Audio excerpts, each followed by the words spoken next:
Tekken 60, episode 82, Microsoft Whiteboard. So, Whiteboard is a new app within the Microsoft system that's come out recently. And so, we want to highlight in this Tekken 60 here.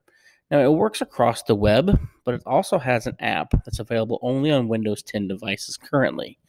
I'm sure in the near future it'll come to other mobile devices and operating platforms here soon.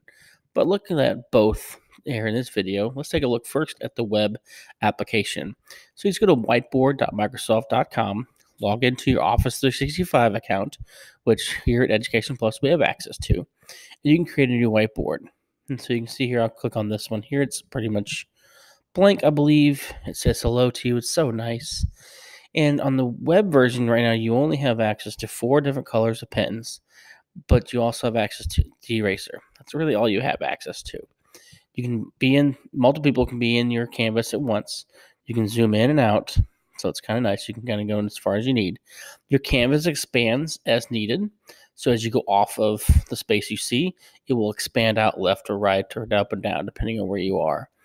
On the Windows 10 app version, you have a lot more in your options. So opening up the same thing, and of course my internet is slowing down, but we'll open up and try it anyway. You see that I have my pens down here, but I have more colors to choose from. I have a highlighter, I've got a ruler, but I've also have a plus sign. So that plus says I can insert images, text, stickers. I can search for images. I can use my camera to insert a picture.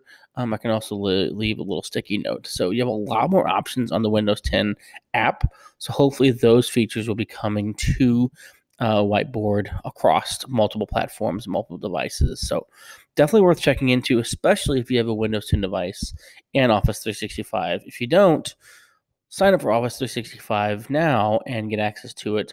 And hopefully when it comes across to other devices, you'll be able to use it on your device beyond the mobile version. All right, enjoy.